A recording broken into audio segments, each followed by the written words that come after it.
right, it's 6 o'clock. Welcome everybody to the Mount Vernon City Council meeting. We do have a quorum present. If y'all would, please join me for our invocation. Heavenly Father, we thank you, Lord, for this day and for all that are in attendance. We just pray, Lord, that you'll give the council wisdom, understanding, and discernment as they make decisions that affect our citizens. We thank you for what you're going to do. In Jesus' name I pray. Amen. Amen. Please join us for our pledge.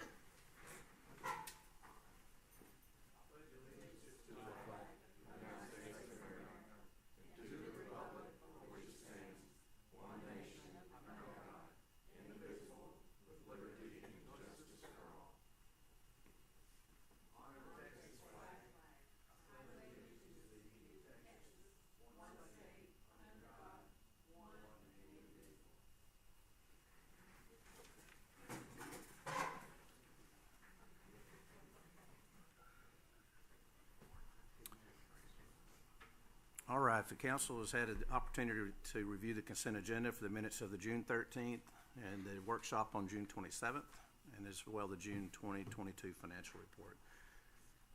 Are there any questions, or otherwise I ask for a motion to approve the consent agenda? I'll do a motion to consent. A motion from I Rebecca. second. Second from Sherilyn. All in favor? Aye. Motion carries. Thank you. Report on items of community interest. I think I'll start off. It's last couple of years with COVID and just everything else going on. We've lost so many of our local citizens, and a lot of them I'd like to say icons, and just our forefathers helped build this community. But we did. Tom Ramsey passed away Friday afternoon, which a close family friend to us and one of my dad's best friends, and we've all known Tom forever. Was a congressman, ran for ag commissioner, so their family goes way back. It's just one more on the long list of great people that we've lost in Franklin County, but he's certainly will be one we all remember fondly. He's a great guy. So just mention that.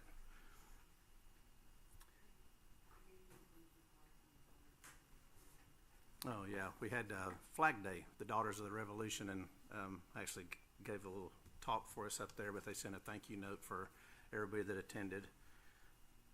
Does anybody else have any items from the community? Anybody joining tonight that like to share anything for community interest? All right, well, we'll continue right along. Don't have anybody sign up for citizen participation until we get into some of the discussions on hot funds. So we will move right along to item number 2 and items to be considered. It's considered an act upon approval of awarding the contract for our solid waste removal. Tina?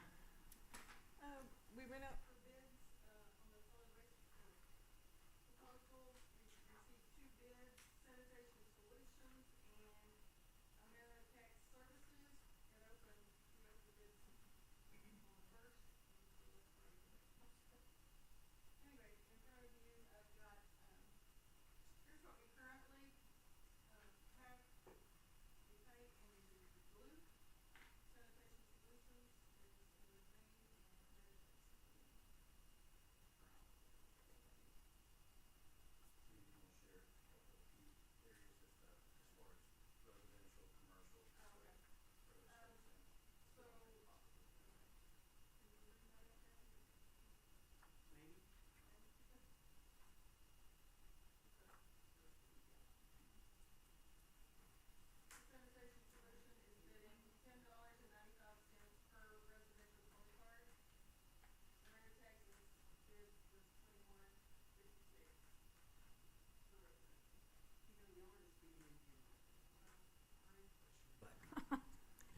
And then the commercial polycart is $15, and Ameritex was $21.56. So you can see all the dumpsters and roll-offs. Also,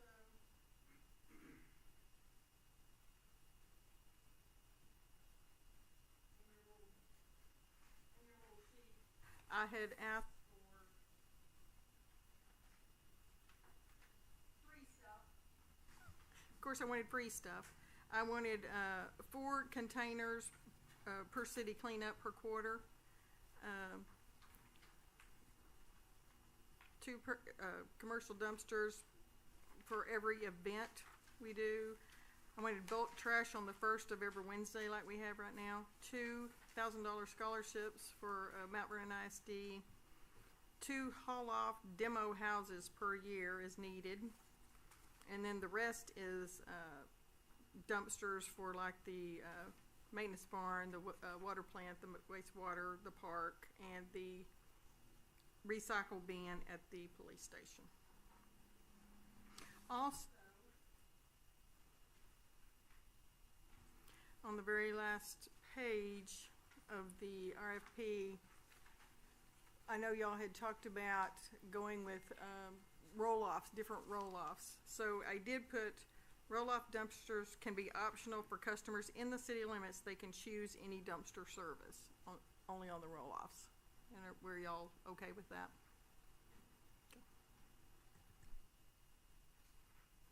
Tina, on the items that you'd asked for help with outside of the bid, is that consistent with what y'all are currently doing with sanitation, I guess? Is that?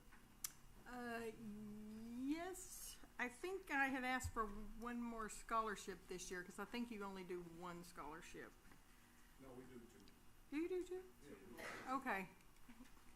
I also asked for an optional on the wastewater treatment plant solid waste disposal, and I didn't realize y'all did that. But anyway, he said they might be interested in that. Oh, and I'm sorry. We provided pricing. Yes. Our bid, it's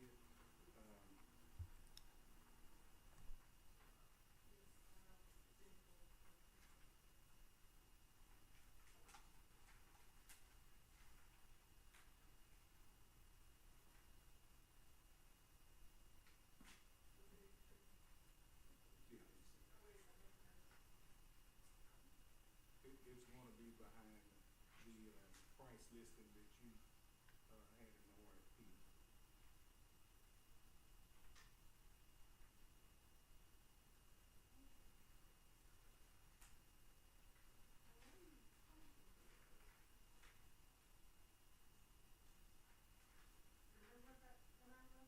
Oh, right here, sludge.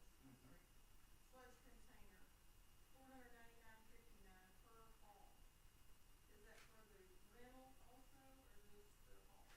It'd be just for the home. Just the haul. Just Do you know what the rental would be? 75.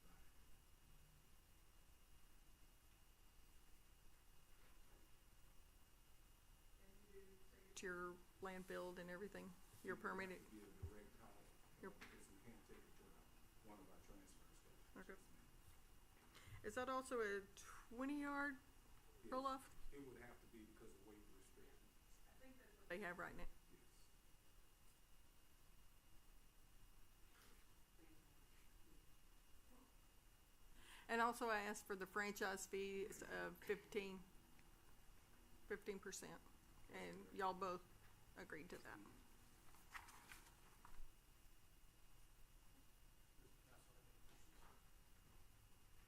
Do y'all understand when people in town use the roll-offs from Sanitation Solutions, they pay us? And when somebody that does not have the contract, when they don't pay, correct? Correct. Yeah. So we had talked about this at prior council meetings. We don't want to disincentivize folks from taking care of their property. And, I mean, for example, if I'm gonna work on the building downtown, I have to bring my trailer down here and haul stuff off. Well, if somebody wants to get a rate on, the front hall, get a roll-off service, and if they do it for a third of the cost.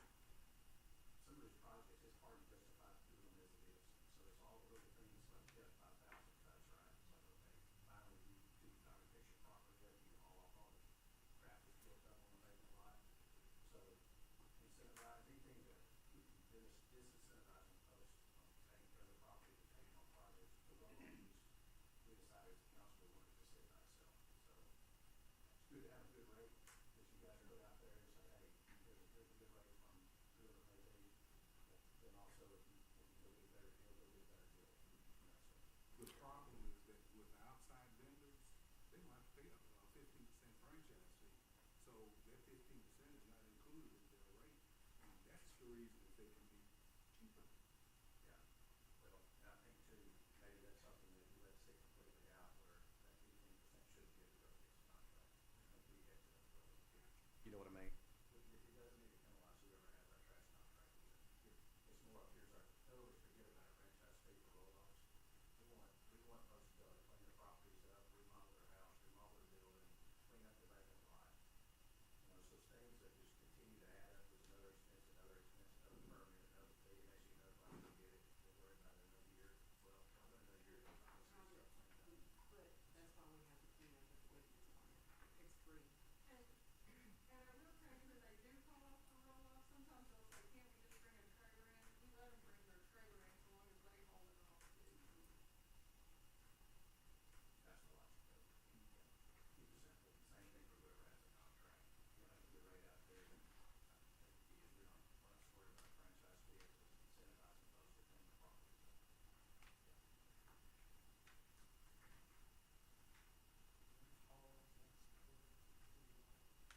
what we'll do. So the rest Request. of We're it- not burning But you can get a burn permit and burn chicken. I do that at Dollar Tree. but as city residents, we don't have access to the city dump. There is no city dump. We don't have a city dump. It's the county dump. It's a county dump. But you can burn it for free. You can take it to the county. Dump. They take it out of road. So thing falls off in January, Yeah. front yard, stuff. From March. I'll be fine. But we do have a rate for haul off, if we decide we wanna put another one in, whoever has our contract to know, hey, we wanna add another, go monthly instead of quarterly, cost, so we've got a process to decide, to add one for our early suggestion. All right, just done. It can't be too often. I know we got. Any other questions?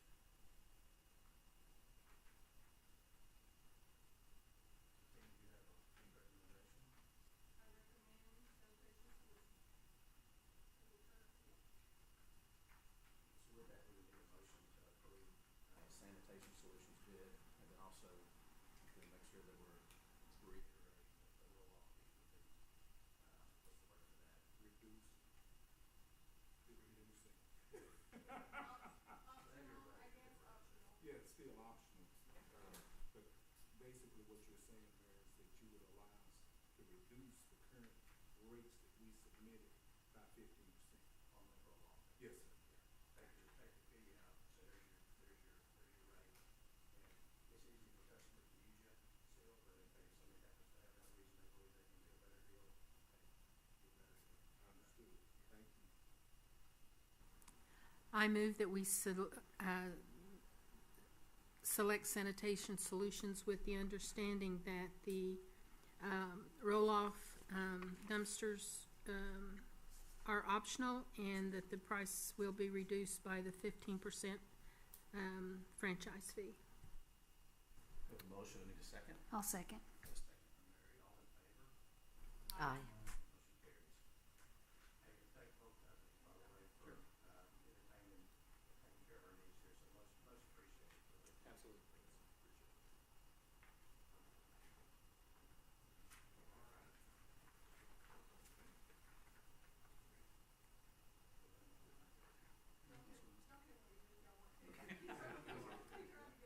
Was waiting for the community to speak. Thank y'all very much. Appreciate you. All right, so our item number 3 will run right into our hot fund applications for 2022. So, Tina, you want to walk us through that?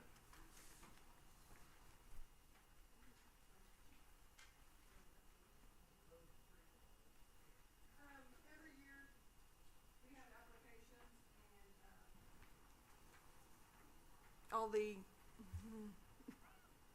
not business. For hotel motel. Anyway, the deadline was July the 1st, so here's the applications that I have. The one that is in red, I just marked that as red. Theirs was late. They did theirs on the 5th, but anyway, I just wanted to point that out. So if you want to accept him, that's fine. But anyway, I've given you what they received last year and what they're applying for this year. Our income we usually get is about $40,000 a year. In reserves right now, we have $58,000. So, but with the total, they're asking for 61. So, and you might want to hear from each one of them, see what they want to spend their money on. Who'd like to go first? Oh, Will, Hey, come on up. Good deal, Miss Pat. Thank you. Go first, you get out first. My name is Pat Wright. I represent the Rotary Club, and we do the Tour de Cypress bike ride every year. I know most of y'all, some of y'all are new to the council, and it's good to see you gals. At any rate, we did not have a bike ride for 2 years because of COVID. And as a result, there were a lot of things that we needed to do that we have been doing in the community. But this year we had a bike ride. We started in January. It's on the third Saturday in April every year. We had horrible weather, and in spite of that, we still had 200 riders, over 200 riders. If we had had great weather, we probably would not have been able to handle them. But one of the changes that we made this year was, rather than try to feed the riders lunch, we gave them a coupon for $7, and they could take that coupon to anybody around the square, Dairy Bar, Dairy Queen, anybody that would take it, and then we reimbursed them. 5B did a great business that day, so sold a lot of hamburgers. So my application is pretty much straightforward. There's did you get the y'all get the spreadsheet? I mean the Excel file.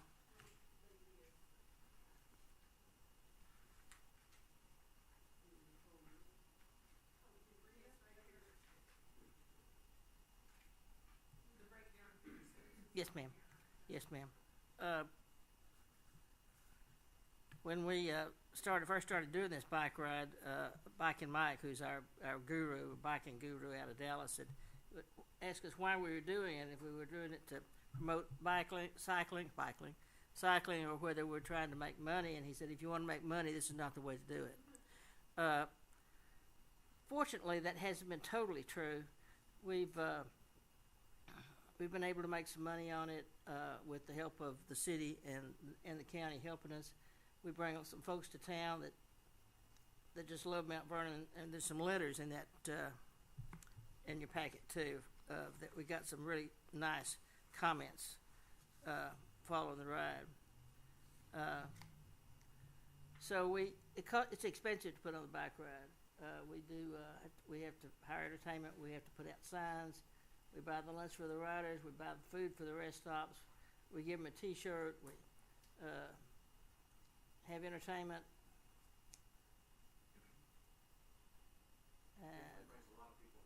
Brings a lot of people to town, and people love this town. When people come to that bike ride, they learn to love this town and love the people, because some of the comments today this year were just super. They not only like the ride, they like the people. Had a couple come to me, and they've been riding in this ride for almost every year. They got mad at us one year and didn't ride that year, but anyway, they came back, and they said, we decided we're going to move to Mount Vernon. I said, really? They said, yeah, can you recommend a realtor? I said, well, it's a family or Rotary. Okay, Ann Holland will lead. So it makes a difference. We appreciate y'all's consideration. Any questions? All right. Thank you. Awesome. Come on down. Again, I also know most of you, but not all. I'm Linda Hammond. I'm here with the Franklin County Arts Alliance. We own and operate the Gallery on Main, the Cultural Arts Center, and also Birdie's is located in our building. We have started back, thankfully. We've gotten more participation in our painting classes, different classes, more traffic coming through the gallery. We still haven't gotten people feeling really comfortable about coming to our art receptions if we've got a lot of people, so we're working on that. What I'm asking for this year, in the past year, because we own the building from Main Street to Dallas, it's a large building and it's an old building. So in the past year, we put a new roof on 2/3 of it, had light fixtures replaced in the courtyard, and also had new landscaping, all of which was large expense. This year, we've gotten ourselves in the situation, just because of the age of the building, that we are going to have some electrical work to stop losing breakers through our computer and that sort of thing. So we've got to have about $3,000 worth of electrical done. We also, every door has got to be replaced. All the door facings are rotted, all the wood fascias rotted. There's a broken window, but we've got 3 sets of double doors and 2 single doors. The current bid I have on that is $12,964, but I'm meeting Walter again Friday because he said that's not going to cut it. There's more damage than what he thought there was.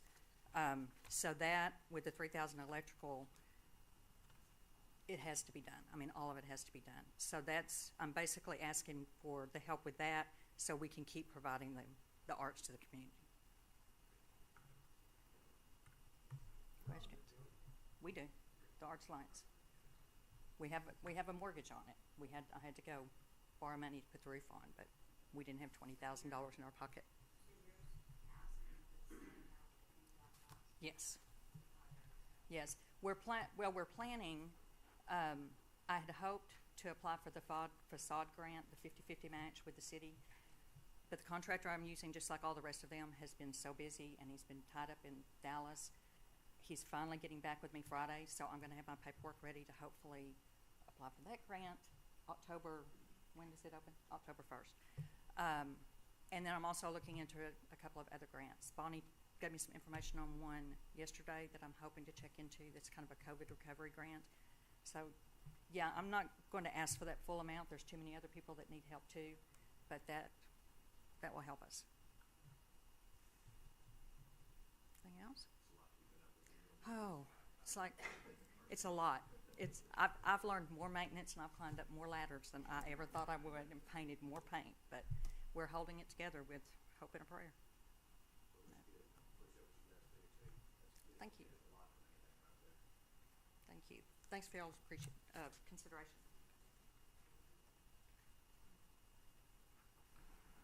Well, who else might like to share? Here we go. Come on down, Jody. Hey, I'm Joe Stanley, and we own SRS Auctions here in town, and we provide a service for the community and other areas as well. But we bring, like, we're working on a warehouse from McKinney, Texas. We're going to bring it here to Mount Vernon. We're going to liquidate that this fall. So there's always things going on for different associations. We're going to do a primitive auction this fall as well, and in the spring we do a lot. We're not doing a lot right now because of the heat. My goodness, it's tough. But anyway, just use that money for advertising. Advertising is very expensive, as you all well know. I mean, a little ad in the paper is just, I mean, I miss Mount Vernon paper so bad, but we really catered outside this area, trying to bring people to this area for that weekend, and we try to do about 6 a year now versus 12. But we just think a bigger auction in one weekend brings more people. So, but overall, we're still going to spend more for that auction to try to get more buyers. So that's really what we use the money for. So anyway. See cars and stuff around. Yeah. Yes, sir. It does bring a lot of people here. Yeah. We mail out about, there's one mail out we do that's about 4,000 buyers, and then there's one mail out we've done that's 2,000, depending on how big a sale it is. That's people that come from different areas over a period of time of 10 years, I guess. So mail out's expensive, but overall you got to do radios, newspapers, occasionally a magazine, mail outs, and all that kind of stuff. So anyway, but it's fun. I know some of y'all participated in it, some of y'all sold stuff in it. So any questions? But we use our money for advertising. That's what we do. Thank y'all very much. Hey, the support of the community is great. So I love Mount Vernon, born and raised. Yes, sir. Thank you.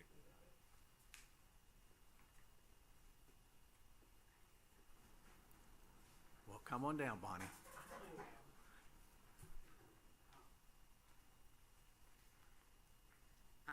Okay, I think I know most everybody, but I'm Bonnie McAllister with the Chamber. And we're asking for $5,000 from the Chamber for promotion, advertising, and operations of the Chamber. We are still averaging about 50 welcome bags a month for newcomers or tourist groups. I'm mailing out about 10 people that are inquiring about moving here a month. And we've had a lot of calls, but our events pull in people from out of town. So we're basically promoting Mount Vernon. Plus, there's been, even though the county owns our building, there's been some problems with the building that we might have to pay for. So. Well, the Chamber is as vibrant as it has been in a long time, so you guys are doing a good job. Well, thank you. I appreciate it. You'll do a good job. I appreciate you participating in the Amazing Race. Yes.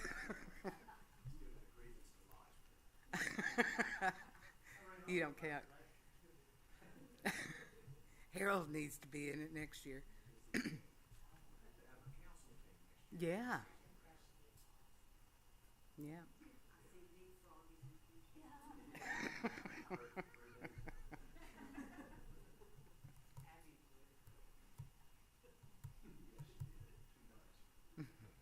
So that's I'm asking for.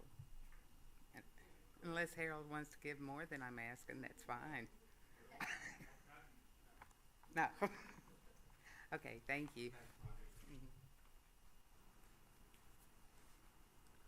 Well, BF, would you like to share? Sure. All right, come on down.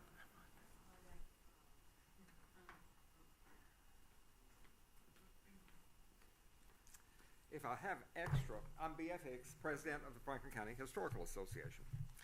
And I'd call your attention to our entire newsletter. This is a quarterly, we publish 4 times a year. The page 19 might give you an idea of council members in terms of one aspect of how we help our town. Now, most of you are getting this, and if you're not, please call my office because we want to send it gratis to every person on the city council. And so I hope we're keeping updated, but with about 400 of these mailed out quarterly, and Gail Reed, who's here with me, our office manager and director of operations, might miss an address or an update. I hope you're getting this and reading it seriously for us. If not, be sure and, or Gail will make a note here. That's one of my favorite things to read. This gets better. Well, the neat thing that's happening with it, and if I may, I'll just leave it with our city manager. We're happy to have these out. The neat thing that's happening, Gail hasn't heard this yet, so it'll just take a minute. This is kind of fun. It's just good news for the town. The number of people who are reading it and then turning around and submitting articles. So I used to have to write a lot of this. We've been doing this for 20 years. And nowadays, we get, of course, it's easy. Somebody sits down on email and they write some little memory they had. So you'll see most of these, about half of the text is written by people who are just sending these memories in. And I already have stuff for September. And so Gail hadn't heard that yet. But, I mean, it's okay because we're not having to write it. It's formatting it and getting the pictures in and all. And the historic home signs that we maintain, with about 70 of those, and about 58 are in the city limits. So any home that's well maintained. So what it does is, like on English Street, it was pretty amazing. English Street didn't look like much, and was sort of an embarrassment to go down about 3 years ago. And then we put our first sign down there on a house that Jason and Alyssa Burton had done. And then, so the neat reason for that story you're getting there is that this guy named Josh Pettigrew calls me from Longview, Texas, and says, I'm a fireman, Longview Fire Department. I live at Pagoda, bought a house on English Street. What do I have to do to get a sign? The house is built about 1900. I said, fix it up. So he started spending money on it, and we've already put him a sign. I'll run through real quickly what we're doing. The Historical Association, along with all these other groups, the lucky benefit for us is we don't have to prove heads and beds, because the state in the tax law for hotel motel, the state in the tax law, says that historic preservation and arts and cultural activities are deemed to bring people to your community who will spend the night. They may do it only as an ancillary event to some other reason. They're coming to either go out and bird or look at birds on the lake or fish on the lake or something, but they come into the town because of the historic preservation that's going on. In terms of historic preservation, we're operating 7 facilities. You had to listen to this last year. Mr. Stanley stayed, and that's good, because last year he paid me a high compliment. He said, I had no idea y'all were doing as much stuff as you do. And I thought, I'm educating people. So we do have 7 facilities, and we start out right at the edge of town with the 1868 Thruston House. We got Dupree Park. We just had the library summer reading program ending out there, and we paid for pizza for all the kids and popsicles. And we had like 50 kids, about 20 of their parents out there for that. We do that every year. We've got a pavilion out there. The retired teachers use it. The law enforcement officers use it for their annual picnics out there. So it's available dawn till dusk. And that is, we have a driveway entry we'll unlock for groups. And then we have a parking area out on the road frontage with a single gate that you can go in. So people hike out there all the time. People are always telling me about that. And I hope that something similar to that, and we'll back you up, with the number of people who are using it, can also come in for the City of Lake proposed hiking trail that will eventually get out there. We have about 2,000 articles in our library. I say articles, books and publications. We've got that indexed, and there are about 40 shelves, and this is in the fire station that we operate. We have the Gertrude Smith House. Most of you have never seen the Gertrude Smith House. That's just okay. It's a little tiny house across from the Parchment House on Talbot Street. We don't want to call attention to it.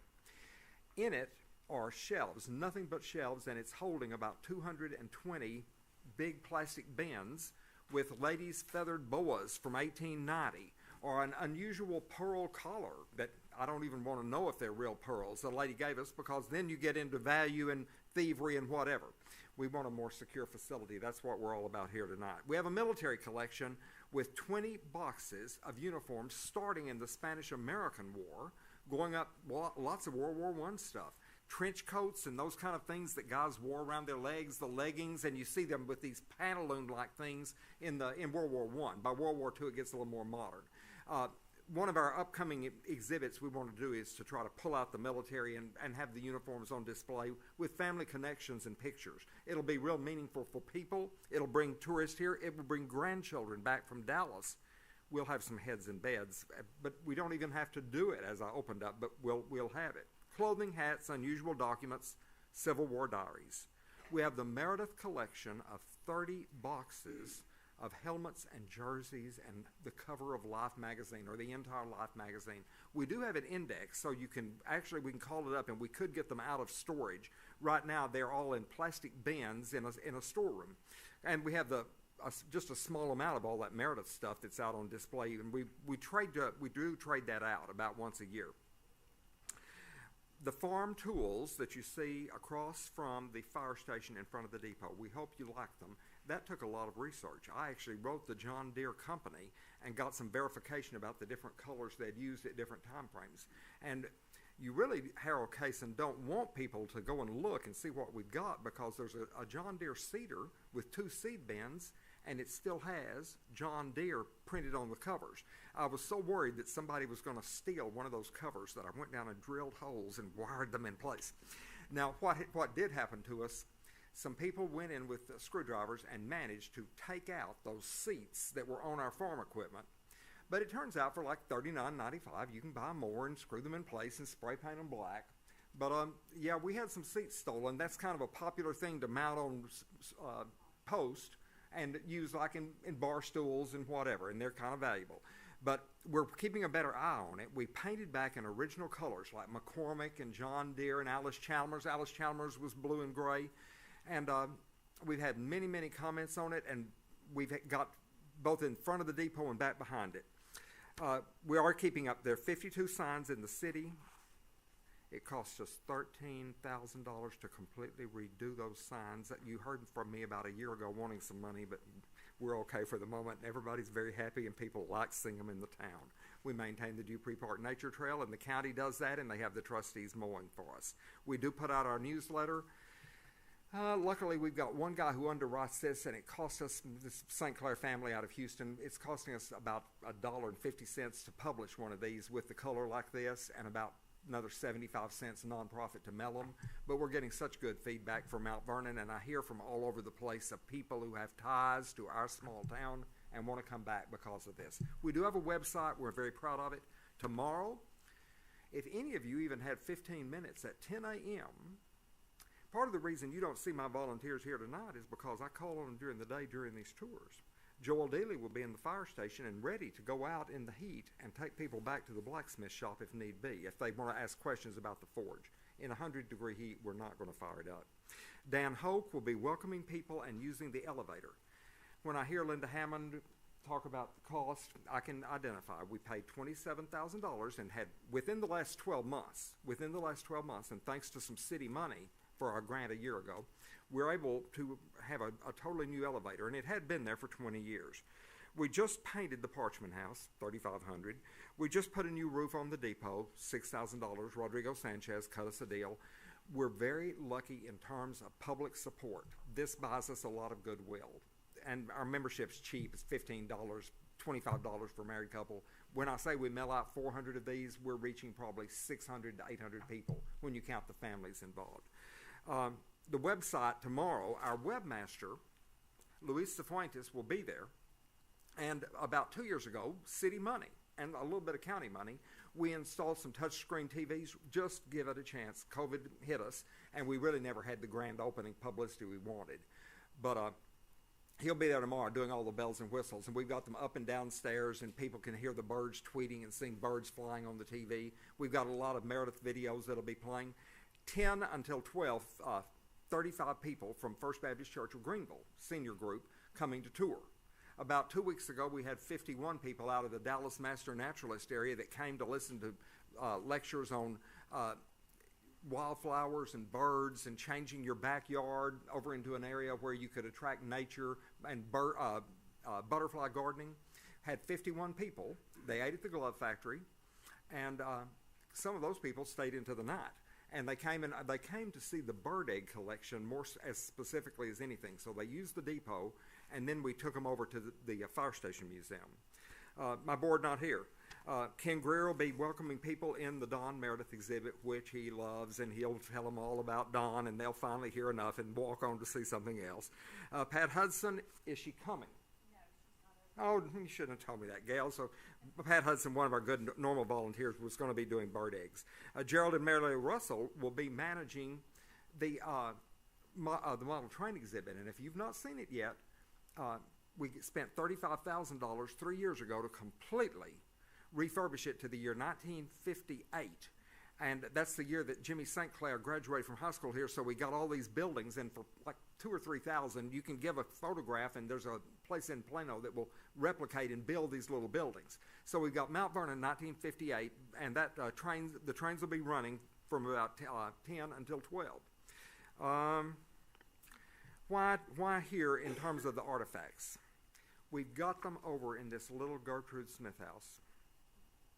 It's hard to heat and it's hard to cool. We worry about security. We first were going to build, we were getting real big on our thinking, and we wanted to build something that was going to be 60 by 40. And Gail said, build it big enough, it'd be like, imagine this, about twice over, and go up 14 feet and have storage bins and have shelving and everything. Well, that came back at a $300,000 bid, and that's a little much. And also you would, with heating and cooling and security, and we're going to put it back at the corner behind our blacksmith shop, which is not very obtrusive. And she attends our board meetings, and we really appreciate the Main Street role. And we're talking design and all that.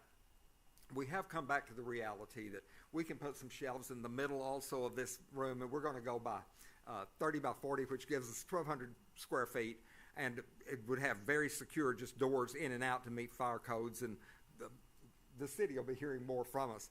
But even that's at like $200,000, and that's the reason for asking for such a large sum of money this year. It's a one-time expense, and one way or the other we'll raise the money.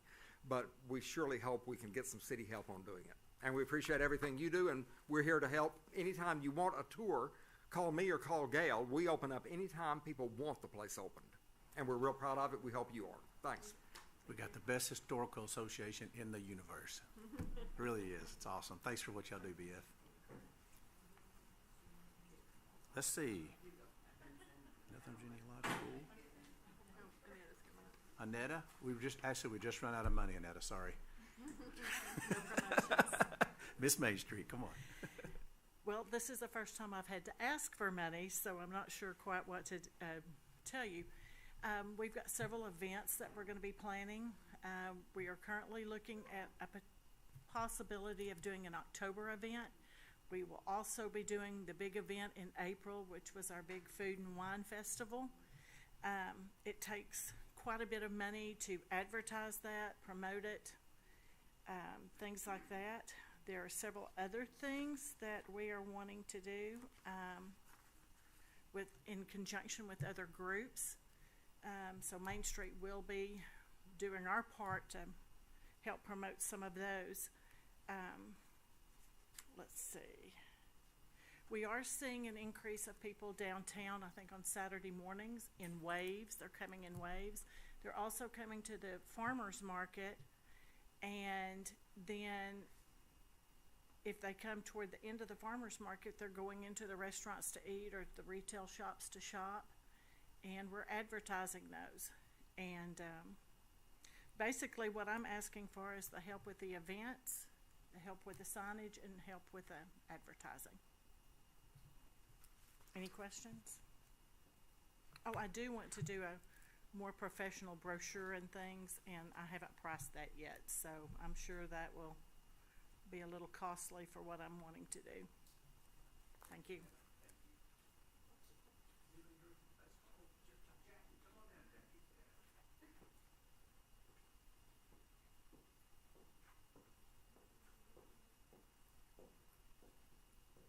My name is Jacqueline Miller, and our worthy president is always conveniently out of town on Monday nights.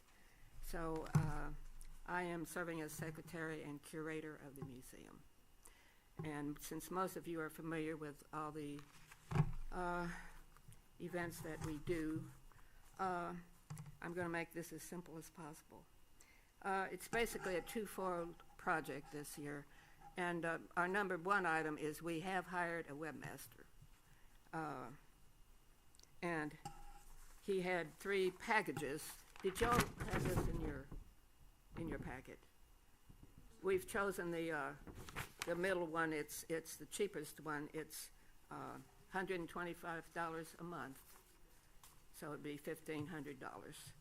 And one of the things that he'll be promoting is our newly, well, it's been a couple of years. We started our wedding venue, and we do record weddings. Believe it or not, we have quite a number of people come from out of state, not out of town, out of state, for these weddings, destination weddings. And then, so most of that advertising money would be spent on our new webmaster. And then several years ago, we were able to paint the schoolhouse, and Kathy is familiar with that. She brought her entourage over, and they painted, and Scott donated the paint. However, the problem with the paint that they donated is it's peeling off from the bare wood. So I brought a couple of pictures. So we did get an estimate from Safety Clay. I think you're familiar with that, and the depot.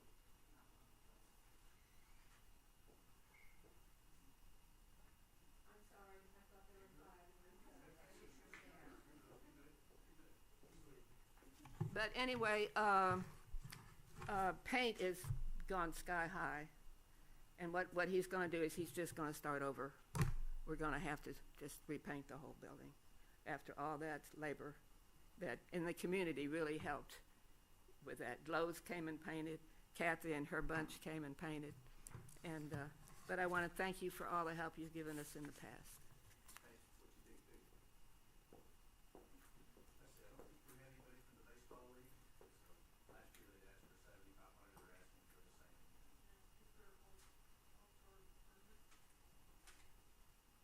I know firsthand from being raised in a little leaguer family that it is expensive for all those tournaments, but boy, they bring a lot of people too. So just on their behalf, that's probably a very modest ask from the Little League for as many things we do out at the complex. Again, these are, appreciate everybody for sharing the need for the cash and what it gets put to work for, because everybody's cause is much appreciated. And it's a little community, and we definitely want to help where we can. We appreciate y'all. We couldn't operate without you. Thank you, Jackie. We're glad to help. I think Tina mentioned we bring in like 40 a year, so, and some of what we have on hand, well, there's no secret we're going to be struggling to cover some significant infrastructure things we've got to find a way to start fixing, and that's going to be a process that'll take several years. But there's also some marketing things we're just behind on at the city, and kind of getting our eye back on the ball. There may be a little bit of what we have in the reserve we need to use for some marketing things too, but we'll definitely be back to you guys real quick, and appreciate you big time. Yeah. Thank you.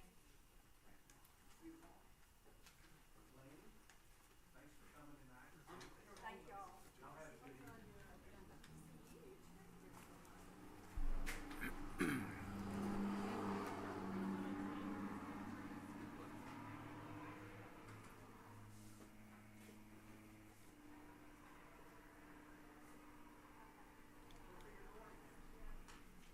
Man, that cleared the room out, didn't it? Hey, we won't need to spend a lot of time here, but I want to discuss a little bit around our infrastructure investments that we're looking to find the funding for. We'll have our workshop coming up on the 25th again here, week after next, right? And with that, I think we'll probably have some numbers start to finalize by then, so we'll be prepared to be able to say, here's exactly what we're going to ask for it. So first thing I want to do is touch on a combination.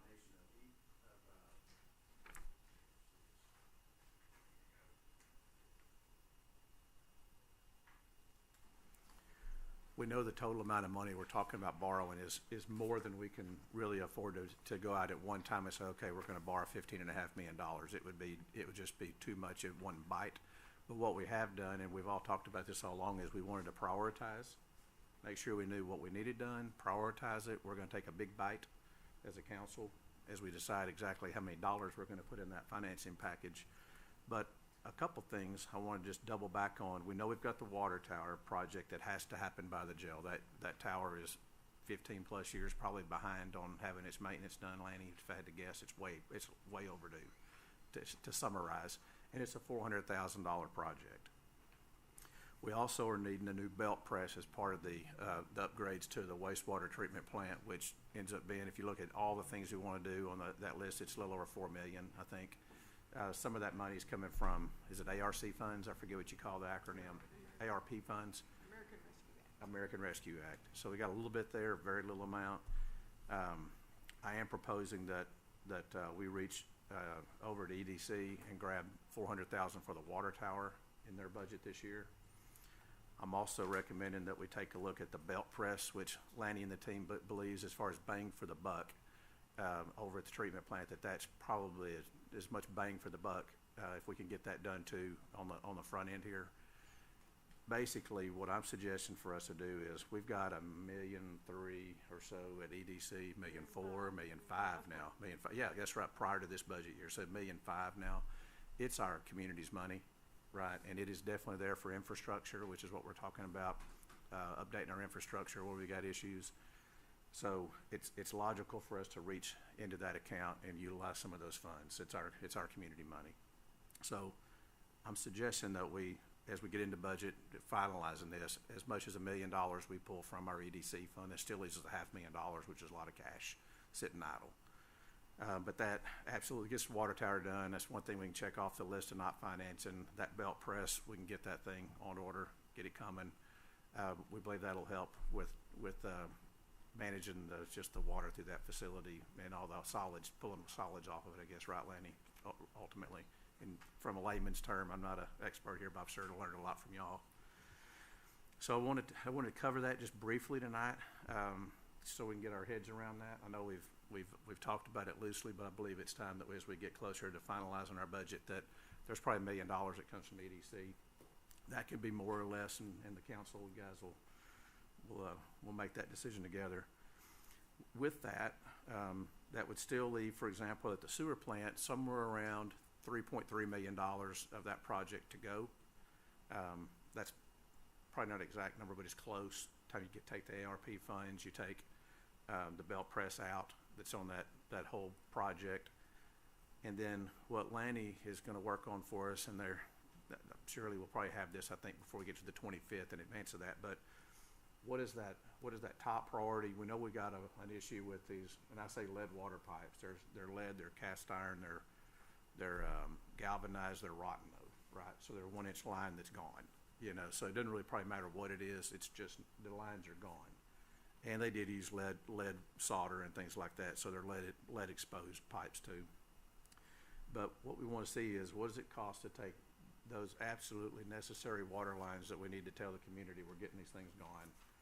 There's a sewer line right there with them too, most of the time, right? So if we're going to try to true up what we believe the cost to do those critical water lines and sewer lines. So if it's 1.5 miles of water and sewer line that we said in phase one, what's going to happen? We're pulling some money from EDC to, cover water tower and this belt press. We're going to get our financing for the balance of the sewer plant work, which is critical. We just have to go all the way on that project. And then we know we have a really intimate water issue on those lines, on those houses. So what's the value of that? I don't know, but I'm gonna guess just for a number, $7-8 million, maybe time you take the sewer plant and those water and sewer lines, we'll get a real number, but it's far short of 15.5 million, right? And then, coming to the 25th on the workshop, that's where we really kind of hone in and say, okay, if we're gonna borrow $7 million, for example, the impact, property taxes for our citizens is X. Are we prepared that that's, a number that we can all stomach? Is it, so we'll pressure test that from many angles and then decide here's how much we want to finance. So tonight I wanted to, and Lanny, you're always good about coming down here, so thank you for doing that. But I wanted to walk through that. It is time that we finally say, okay, there's EDC funds. We're not a bank, although you want to have things where you can be entrepreneurial if something comes up, but $1.5 million for a town our size is a lot sitting idle, especially when we're choking on, trying to figure out how to handle some major infrastructure needs. So that's something that the council, I want everybody to kind of be, have that front of mind, that's a logical spot and just how much we end up pulling there. And then, we're saying the sewer plant really is number one as far as we're overrunning it. So we can't keep getting fines overrunning a plant, and it's been happening for a long time. And the growth is gonna keep coming, obviously, and what Lanny and the team's modeled in would give us how much room for growth, maybe from here, if you had to give a ballpark, 50%, 40%, more than we're doing, is it? Which is a lot. The next phase for us will be looking probably to buy some land like Tina's talked about beside it. Y'all talked about acquiring a little bit of property in case we have to expand it. We've talked to them several times.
Some encouragement.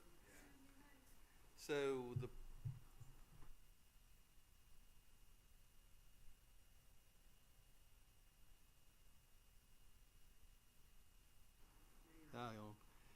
So the project that we're working on.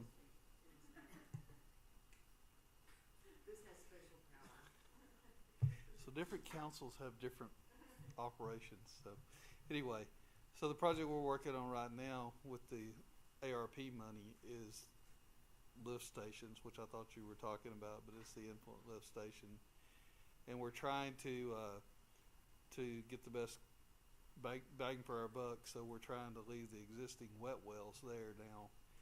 Instead of replacing them, we're going to try to leave those there and just replace the pumps and maybe rehab the lift stations so that they work better, or the wet wells so they work better. So we'll should stretch that money a little bit further.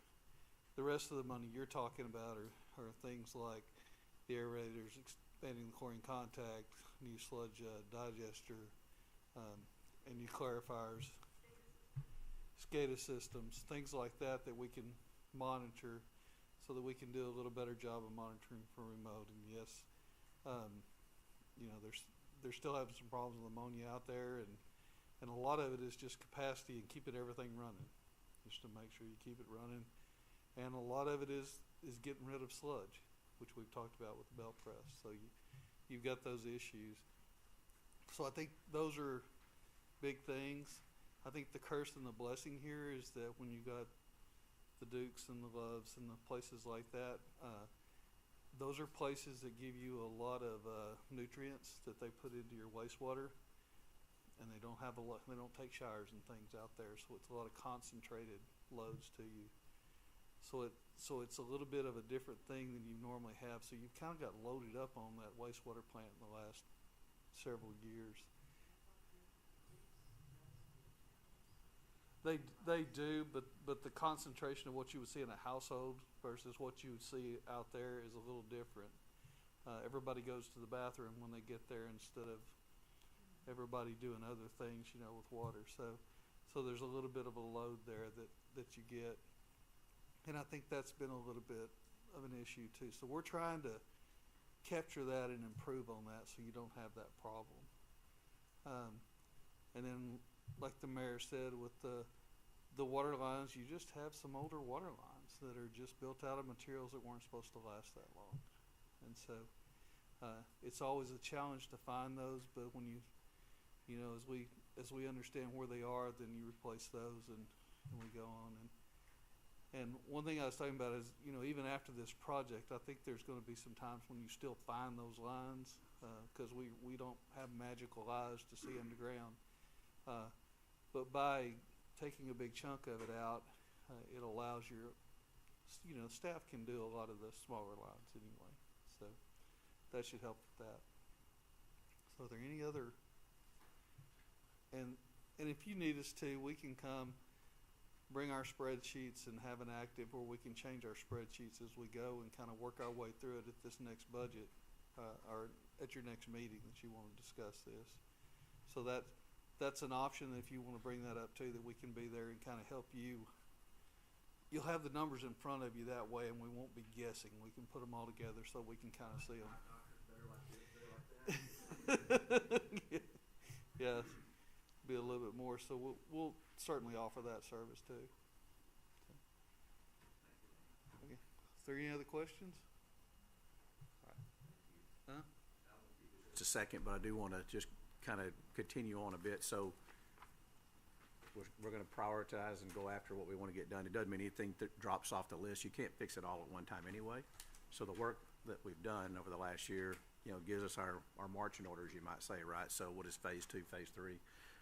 I've talked with each of the council members individually, and with Tina and Kathy, and of course y'all know I can be a bit of a dreamer, or whatever you want to call it. You know, I look at things from a lot of angles, but we've talked about it, and I just want to get back on the radar, and I want to actually have us go down a path that we really look at what we have in land owned by the city of Mount Vernon that's not being put to work. You know, so the city lake, we own a lot of really prime real estate around the banks of that and on key highways there with 115 and 21 today.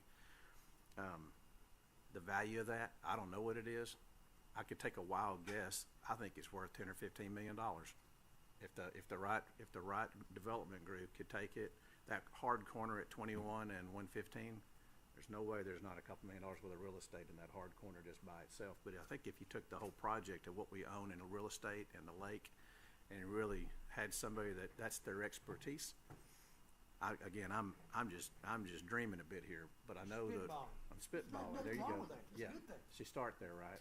Yeah. And I know everybody here is of the same opinion. We're all like, okay, this is an opportunity that to you know, put land to work, create more jobs, more sales tax, get the city lake cleaned up. You know, it's a beautiful little lake that's just been overgrown, silted in. I was out. I have to send you all a picture of it later on too. But I took my son Cade. We were out fishing, wading in the mud out there in the lily pads while we're draining it right now. We're like, let's go catch some of those fish. They got to be all balled up.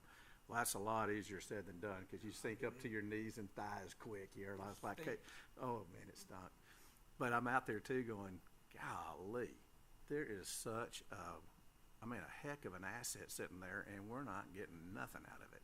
So we're here to, find a way to fix infrastructure. We're talking about trying to borrow money, and how do you do that and pay property, our property taxes, which we all pay. They're going to go up.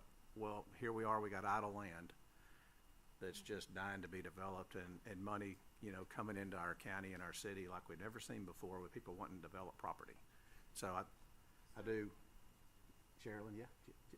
Did you say something? No, I'm sorry. I was gonna say something. So would you be selling the city lake also? Not necessarily. And the dam? Not necessarily, but not no either. I think you look at it from all angles, like that. And maybe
we can't even get the dam goats and they can just eat it down. Okay, so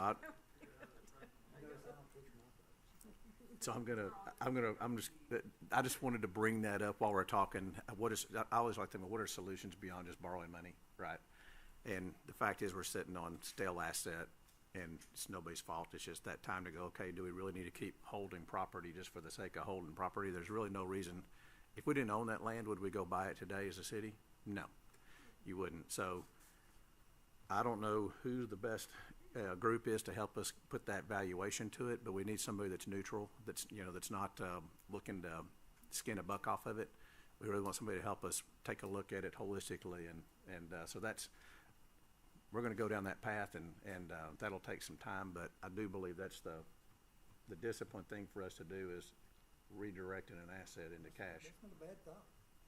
So before our next workshop, I'd like to know how many miles of sewer line and how many miles of water lines we have, and of those, how many sewer lines are, that we know of, and manholes are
Yes, we talked about, it's something like 8 miles of water lines, and so you have gone through before. The city actually got a grant 12 years ago or something like that, and replaced a lot of water lines, and back then. That was when a couple $1 million bought a lot more.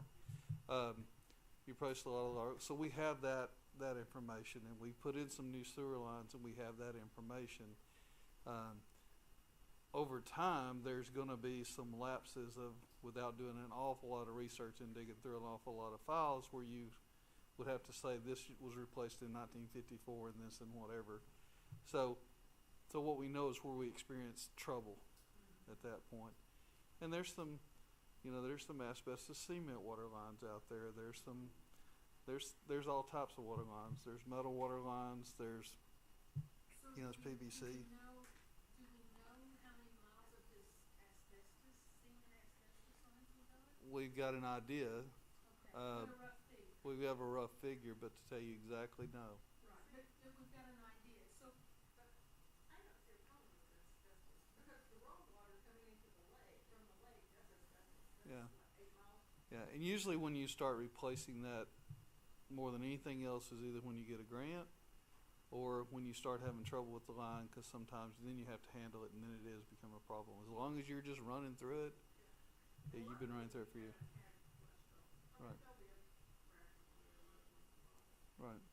So what is the life expectancy of a normal metal water line that's not lead or a PVC pipe? I mean, so we don't, is it new enough pipe that we don't know what the life expectancy is, or? So, metal lines, it's all about what's in the water and everything else, how aggressive it is. So, you don't know the answer to that. I can tell you that, 10, if it's just a steel line itself and it's unprotected, then if you get 20 years out of it, you've done really well. If it's a ductile iron pipe, we're used to say 50 years with something. I don't know what a PVC line will last, but we don't really see PVC problems unless you've got maybe a sewer line that's had some aggressive type of material in it. Then you might have that same problem. The asbestos lines are typically lasting 50, 75 years. You think about it, a lot of these sewer lines around here, believe it or not, are still clay lines. Some of them are still really good. Most of the time the joints are bad, so you get a leak, you get irrigation, if you will, all along it. But so you have leaks there, you also get infiltration at the same time. But traditionally the pipes are okay as long as they're not being crushed. They're not real good as they age to, The reason for my questions and wanting to know is I didn't know if it would be to the city's benefit to set up a schedule of saying, okay, over the next 10 years, each year we're going to replace X number of miles of line. You know what I'm saying? So that we're not in the future council people are not in the predicament that we're in now, where we've got this huge problem that we're trying to address. So, and this is probably outside of my normal conversation, but what I see the cities do is you would think that you would set X amount of dollars aside a year to repair whatever, water or sewer lines. And you just start picking the worst as you go, and you replace the water and the sewer that's under the street. You either put it out from under the street or you leave it under there, and you repair the road at the same time. And next year you do a little bit more. There are cities around that have done that are doing really well as they maintain that over time. And they've come up with plans to where they have, especially with streets, where they have maintenance on the street versus replacing it or letting it get to the point where it's bad. It's kind of like painting your car. I mean, your car will rust if you don't replace the paint on it. So it'll last a lot longer if you keep paint on it. Or you can let it go and it deteriorates faster. Well, your roads are the same way. Once you need to fix the blemishes that are there. In a lot of respects, your sewer lines are the same way. Once you get a problem started, then you kind of compound that problem usually. So yes, that's the greatest thing. What usually happens is people go, I don't have money for it this year, we'll do it next year. And that keeps going on until you're in this situation right here. So it just takes a lot of discipline to get to that point, and that's a hard that's a hard one.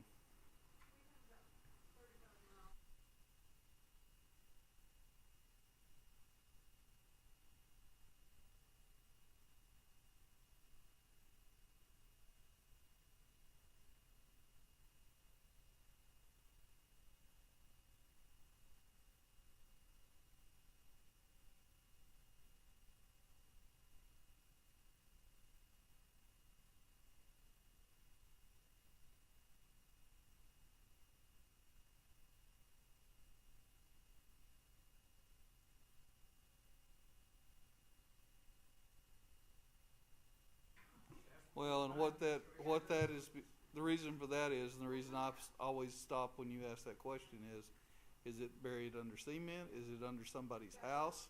Is it, you know, where is it at? Yeah, that's counting the road and everything to repair. Right.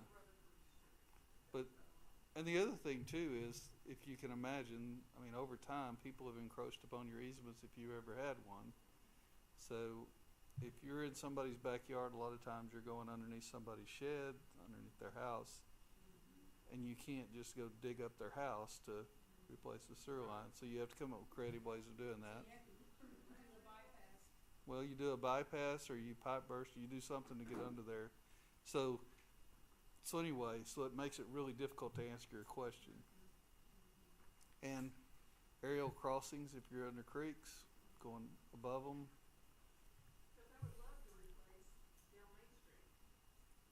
Oh yeah, everybody would.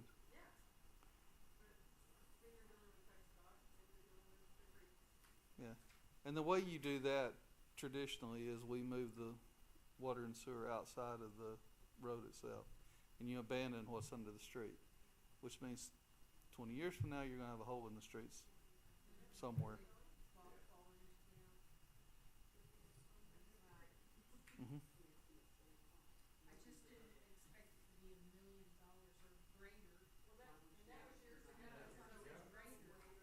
Yeah, and it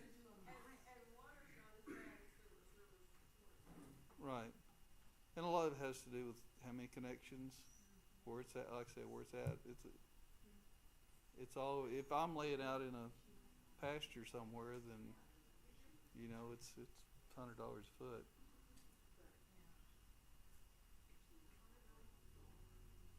Well, and that used to be about 20.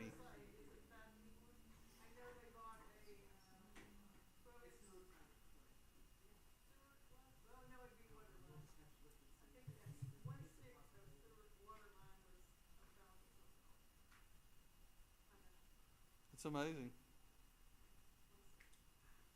Yeah, the price has gone up astronomical, and yeah, we're laying a 24-inch water line right now. It's $320 a foot or something like that.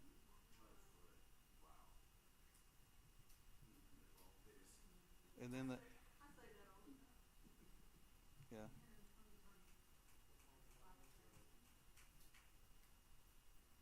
Yeah, well, that's a 24-inch. That's a big one, but. So, my understanding, is this kind of what we're proposing for our first move? The sewer line, the sewer line. The sewer plant. And then if we can, where we've identified whatever type of metal it is, we think there's lead exposure in there, but what's called lead line. Yeah. Is do the sewer and water on that. It's like 1.3 miles. Yeah, so what I'll do is I'll get back and I'll try to break this up in some type of format that we can all look at it and visually see. And as we ask those questions, we can start discussing where we go from here.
Okay, Tina's gonna hit kind of the high points from the last time we were together.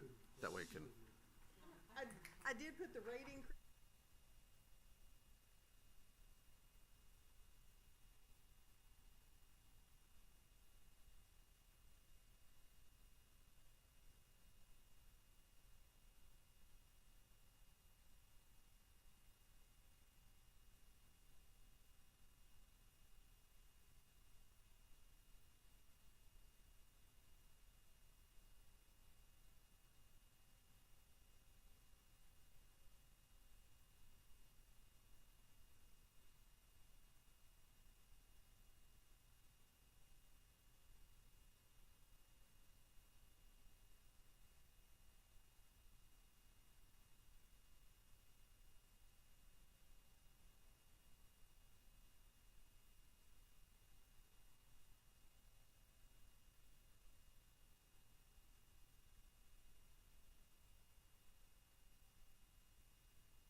Motion.